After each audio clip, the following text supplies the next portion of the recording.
And in today's video, we are diving a little bit deeper into AutoCAD Civil 3D's plan and profile tools. If you've already tuned into the last video, we went over how to draft a profile grade line, how to cut a profile, how to create an alignment, all that fun stuff. But now we are going to generate the sanitary pipe network run along with the storm network, and we're going to project those into the profiles and see what type of utility conflicts we could have along the way. But I'm ready to dive into it, so let's get to it.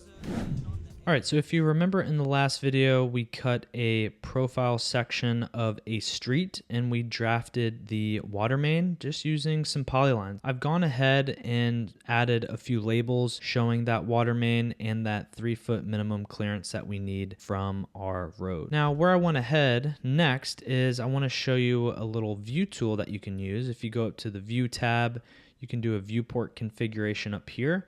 I'm going to do horizontal. I highly recommend this type of view, especially if you're dealing with plan and profiles. That way you can actually see what's going on below in your profile here and up top. Now, if you've been following me in this land development journey, we've been working on this residential neighborhood. But next, we actually need to draft the sanitary sewer that is going to collect all of these units, all of the waste, and bring it to the lift station that we have right here. A lot of times what I like to do is I like to draft the sanitary profile first, but for now I just kind of want to start this storm crossing right here and we'll draft the sanitary next. So in order to do that, let's go to our home tab, and you can do this a couple different ways. You can first start by just drafting a polyline if you want. So I'm going to do PL for polyline. Now our inlets are going to be going on this edge of pavement line that's right there. So I'm going to do a control right click, and I want this intersection to be right at that edge of pavement. And then I'm going to go perpendicular right there to that other edge of pavement. So that's where our curb inlets are going to be. And then finally, I'm going to go perpendicular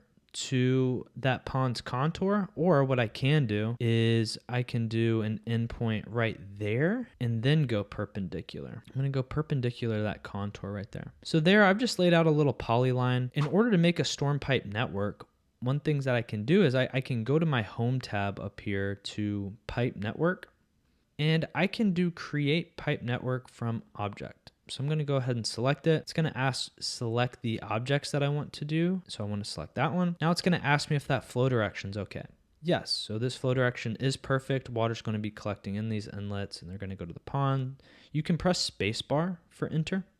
It's going to ask us a few things. So what is our network name? Well, I want this to be storm network. You can call it storm, drainage, whatever you want. It's going to ask you to select your network's part list. This happens to be my parts list that I'm going to use. You know, you can have a whole bunch of different networks. You know, your default settings might be a little bit different. This is more an advanced subject. You can always create different parts if you want to, and you can create your own parts list. So this happens to be mine. Now the minimum pipe that I can have in this county is 18 inches. So I'm going to go ahead and select this 18-inch RCP, which is reinforced concrete pipe.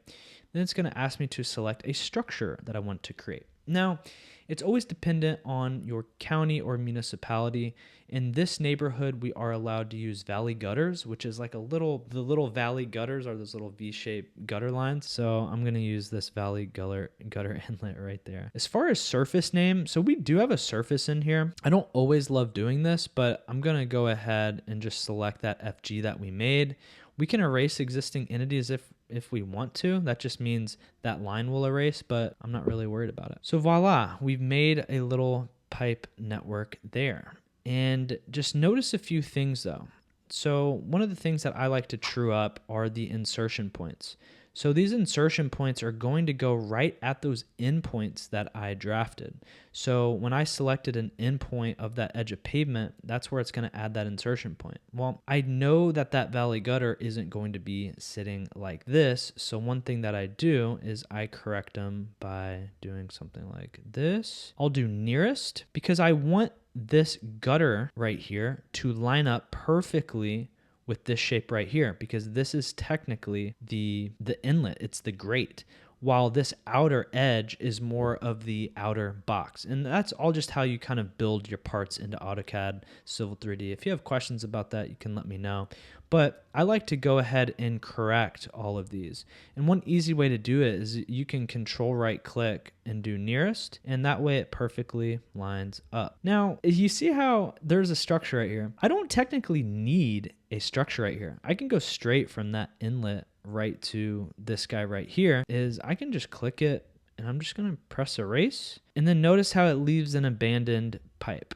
Well, what I plan to do is I'm going to erase this downstream one. I'm going to click this guy, and if you simply just drag it over here, it is now connected. I'm not going to have this sort of inlet in the pond. That's not what I want. Typically, when I have a pipe penetrating a pond, usually want to use some sort of MES, which is a mitered end structure, or you would want to use some sort of flared end structure. So in order to swap that part, you can click it, and you can go up here to this tab and do swap part. This will help you replace whatever you accidentally created. So in this case, I'm going to find my mitered end, and I'm going to go with an 18-inch. I'm going to assume all these are 18-inch for now, and we'll get to kind of sizing in another video, but I want to go ahead and lay out these storm networks. So now this is laid out how I want. I edited the insertion point right there, and we've created our first little network, guys. So since we've created our first network, I need to be able to populate these crossing pipes into our plan and profile. But first, I need to kind of check what these elevations are. You can go to properties. So type properties. I'm going to go ahead and select that pipe, and it looks like it set them really, really low, a negative value. To put into perspective, we're in the elevation range of like the 30s, 40s, and 50s in this project, above sea level. And let's see, what is our normal water level of this pond? Normal water level is 41.85. Typically what I like to do, at least, in Florida, is I like to have some cover over this pipe so that this pipe has water over it, so it's not just sticking out of nowhere. So a general rule of thumb, you can typically take that normal water and you can subtract anywhere between 5 to 6 feet as a starting point. Now, what's the reasoning for that? Well, if you start that low, you're pretty much guaranteeing that you're going to have enough cover over the pipe. So you typically want about 3 feet of cover. So that's 3 feet. And then you're adding more for that pipe size in order to establish your invert. Because right here, we're entering in a start and an end invert. So if we did, the 41.85 minus, let's just say 6 feet, we can technically set this guy to 35, and we don't have to slope it 1%. We can even go a little bit less than that. So let's do 34.9. 0.5% is good. You typically want a minimum slope of 0.2, 0.3, just for a nice cleansing velocity through these pipes. But always consult your municipality. It might be different. So I want to carry that same invert of 34.9. So I'm going to go to this pipe over here once it updates, and I'm going to make sure that this pipe has the same start invert as that other one, 34.9. Then maybe let's do 34.5. 0.22 is enough, but I'm going to give it a little bit more slope. Perfect. Now we have 0.5% through this. So since we have those inverts, we can actually now project those into our profile. So I found the right profile that we want to project, and let's project in it. So in order to project it into the profile, I can right click and I can do draw parts in profile in this dialog. Now it's going to ask me to select the profile, and then voila, you see how it now projected into that profile. If you just want to change the layer, you can go to your properties, and I'm going to change it to a storm. That way it's showing up perfectly fine. Now you can annotate this if you want. You can add some labels. That way you can get it ready for your actual sheets. So in order to label it, you can go to pipe network, single part profile. This is different from plan and section. You got to select profile because we're in a profile. Let's select that. Now it's going to ask me what structure I want to select. I'm going to select that guy. You can click this and drag it over, and that's what we got here. So you've learned kind of how we can create a storm pipe network pretty dang easy, right? And project it into our plan and profile. But now let's actually lay out our sanitary. So we're going to go up to the top, and I want this cul-de-sac to be our starting point. And again, there's multiple ways that we can do this, guys. We can either do it by polylines, or we can simply just start with a pipe pipe network, and I'll show you what I mean by that. A few things that we kind of have to keep in mind though is our maximum lengths between manholes. So the maximum length according to this jurisdiction is 400 feet between each manhole. So we kind of have to think about that and keep it in mind. All right, so let's create our sanitary pipe network, and I'll walk through kind of what I'm thinking about when I'm laying this out. So one thing that you're actually going to want to do first before you lay out this network is, I already have a network created called the sanitary one. So if I want to just edit that network, I can right click it and edit the network and start drawing. If you wanted to create your own, you can go right up here to pipe network creation tools, and then it's going to ask you how you want to create this thing. But since I already have one created, I need to continue that one because I won't be able to connect to my downstream manhole if I don't. If we just go ahead and edit that network, I'll be able to connect at that downstream portion.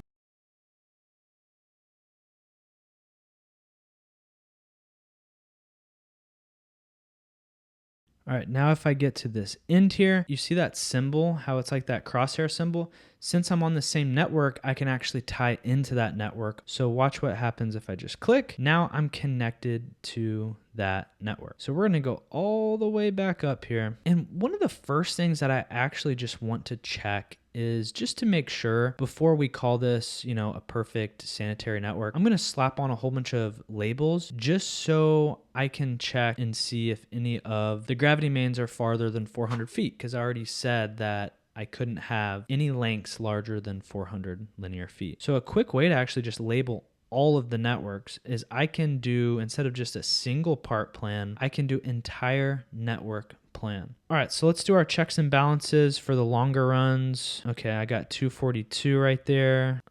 Okay, I got 403. I'm glad I looked. So potentially I might have to draw that one back or bring it back a little bit, and that's only 225. So with that, I'm glad that I checked. I got 403. I would not be able to get this permitted because I'm not allowed to have that over 400. So let me just scooch that guy back a little bit and we should be good. Now I kind of want it back a little bit because I'm going to have some services. I haven't laid out any of the services, but I'm even going to bring this back a little bit more because I don't want to conflict with any services that we're laying out. I can't have services go into the manhole. I'm going to go ahead and QS. Highly recommend if you are new to AutoCAD, QS. We've done a lot of work here, so we don't want to lose any of that work that we did along the way. Now it is time to project the sanitary into the profile that we just created, but let's double check some of these inverts. So I've noticed that these inverts are pretty crazy low. So we need a starting point for this invert, and we're going to slope it all the way down 0.42% because 0.42% is the minimum slope that we're allowed to have in this county. Let's go to structure property. Yeah, right now there's no reference surface, and we definitely do have an FG in here. So let's select our reference surface and see where it gravitates to. So it looks like some rims have been set. I'm going to do apply. Now what I'm going to do is just go ahead and make all of those reference a surface. I'm going to do a layer isolate for the sanitary and then our profile. Now that'll be easier to just grab all of these and then do a little draw parts in profile versus just selecting them all one by one. That just would be way too much. So there's already some oddities, and I understand why. Our parts are drawing all the way down there because right now our inverts are basically at 0. Our manholes are perfect. They're all on that profile grade line, but now we just need to bring up some of those inverts. So if our elevation here is 46, let's do 4 feet for safety plus 8 inches of the pipe. So honestly, let's just start with something 5 feet below 46 and see where that gets us, and then that can be our starting point and we can slope all the way down. So 46 minus 5 is 41. Now one thing we can go is go to pipe properties, and you can select what you want. So I know I want to start at 41, and I know I want to hold that start and slope down.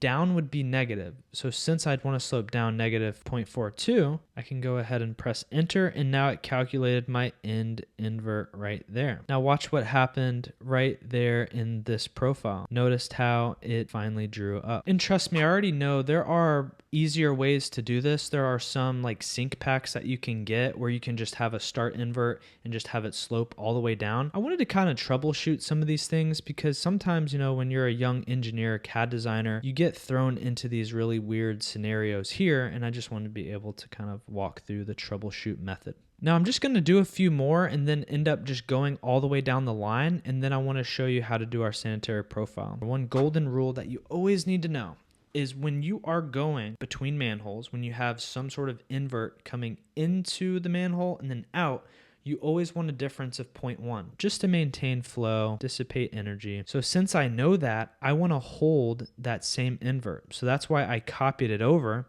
So I want that to be our start invert, but minus 0.1. So I can go to that guy right there. Let's subtract. And since I want to hold that one, I'll do negative 0.42. And then over here, I'll do 0.42. I'll press enter, apply, and voila, it calculated my downstream. So I'm going to apply that all the way down because I don't want to bore you.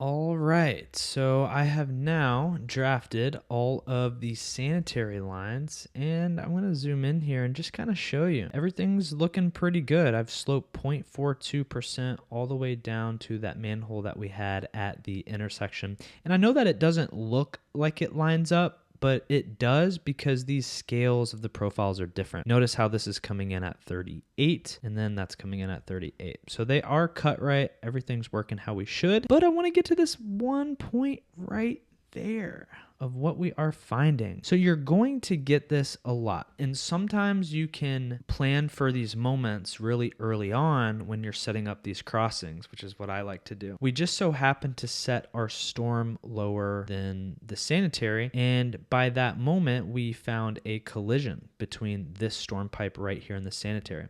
And actually, let me show you a little nifty tool that I know. So if you select your profile, you can go up here to Station Tracker and do all viewports, and watch how cool this is.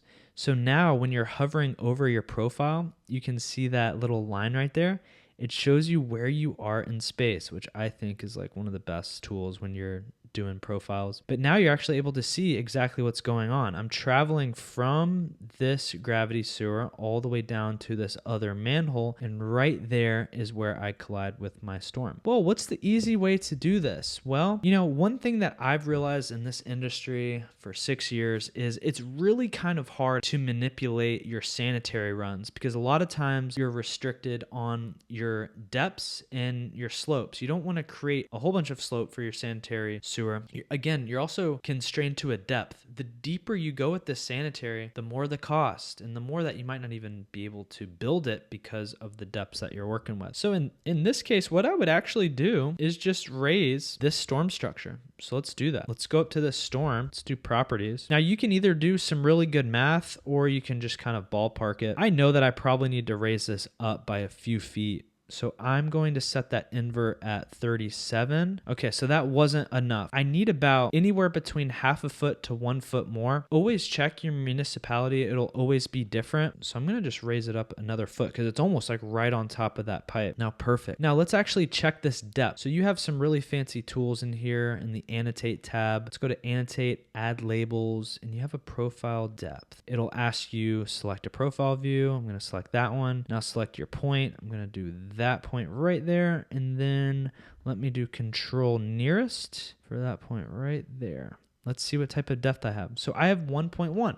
So perfect. You know, and it might not actually hurt to just continue to raise this because technically I don't have any water main crossing this storm right here because this water main is actually on this other side here. So your finished product, if I were to go to some of these other finished products over here, your finished product is kind of looking something like this. You know, you got your storm crossings in, you're labeling their inverts and what they are. You're labeling all of your pipe network, and you're potentially showing some crossings here. I'm gonna actually try to find one. So it looks like we have a storm network right there, and that water main is crossing over it. So this is probably the golden tip of today, and if you've even lasted this long, cheers to you, because this is one of the most important things when you're doing utilities and utility conflicts is you have to be very mindful of what elevation things are at. So when you start drawing these crossings, these storm crossings in your profiles, understand that that water main is going to be anywhere between 3 to 4 feet underground of where your proposed